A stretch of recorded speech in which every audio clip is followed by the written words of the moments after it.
Assalamualaikum, my name is Nur Syahidah binti Mat Ghani, nombor matric 253662. So, tax policy has been an important instrument for augmenting revenue, where it is the major source of the domestic revenue.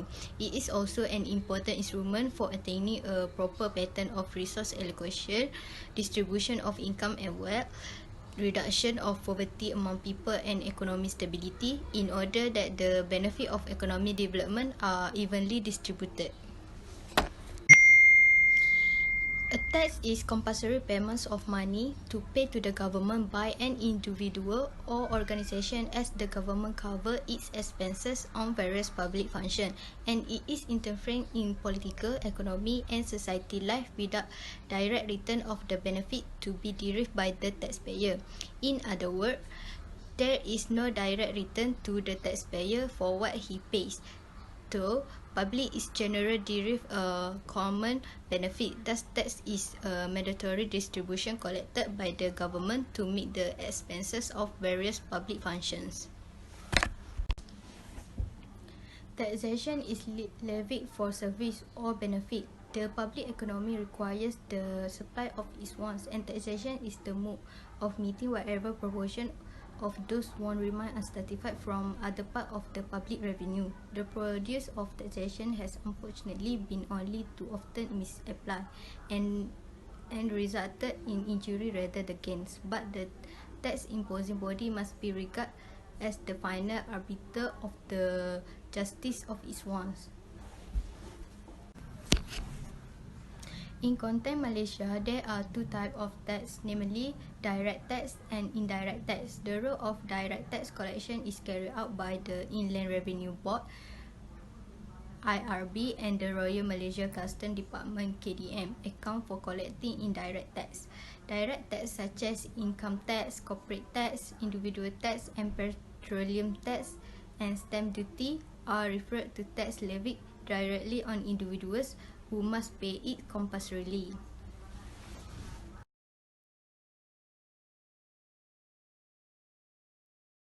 So we will continue with the objective of taxation. The objective of taxation can be raising the revenue of the public expenditure.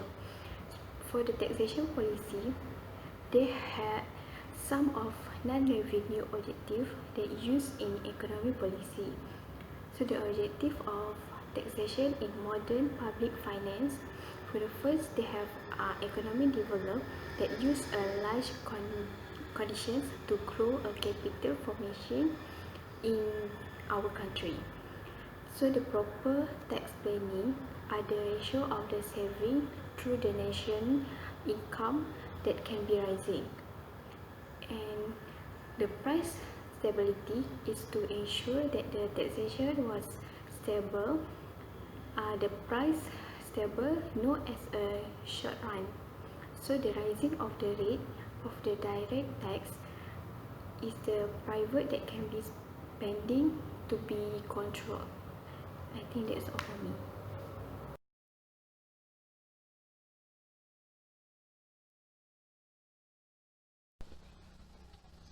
Assalamualaikum warahmatullahi wabarakatuh. My name is Nur Najihah binti Muhammad. Matric number is 256162. Okay, now I will explain about the history of tax administration in Malaysia. Taxation was first started and exists in Egypt around 3000 before the Common Era, and had been mentioned in numerous sources history, including the Bible, where in that book it explaining that Pharaoh sent commissioners to collect 1/5 of all grain harvest as a tax. And after that, taxation continued to grow when Greek civilization overtook many areas in Europe, North Africa, and the Middle East. In 1910, British made the first attempt to introduce income tax in part of that is now Malaysia. However, the attempt was aborted due to many local opposition. In Malaysia, before any enactment was introduced, tax administration system actually had already presented during the heyday of Malacca and Johor Riau Sultan. During the era of Malacca Sultan, maritime and harbour laws were existed along with matters relating to taxation activities involving the foreign and local merchants. During this period, all tax matter and collector were responsible by the chief of exchequer. This chief has a power to increase or decrease the rate of tax and revenue. But after the British colonial control, the power of the chief took over by the British include the collecting of revenue. Next, in 1947, taxation as an income were first introduced in Malaysia, were enacted under the Income Tax Ordinance 1947. After subsequent years, which is 1956, Malaysia introduced Sabah Income Tax Ordinance 1956, and after that, Sarawak Inland Revenue Ordinance is 1960 is introduced, and this act ended up replaced and repealed by the Income Tax Act in 1967, which now being applied by the whole Malaysia by annual tax assessment. The Inland Revenue Board of Malaysia issued public rulings enhancement the Income Tax Act 1967 in providing details on the regulation.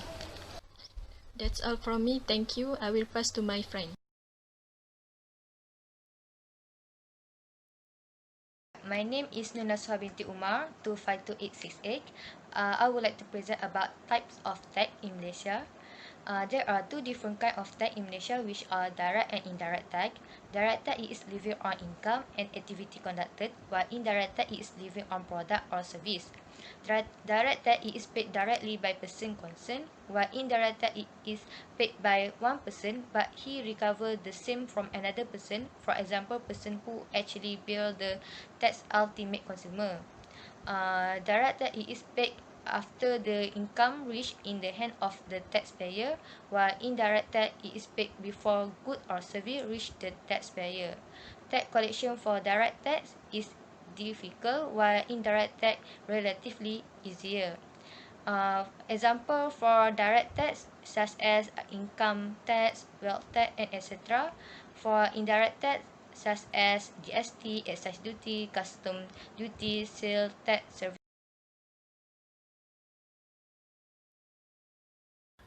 Assalamualaikum warahmatullahi wabarakatuh. My name is Siti Sarina binti Alias and my metric number is 256145. Now I will conclude the presentation for today. So in a conclusion, tax is a very compulsory payment that must be made to government without exception by individuals or organizations in order to cover all the expenses for development in Malaysia. Every person must know that tax is very important for the development in Malaysia. Individual or organisation must contribute money to government either direct or indirect. There will be two types of tax, which are direct tax and indirect tax. Direct tax is taxpayer, either individuals and organisation must pay to the government.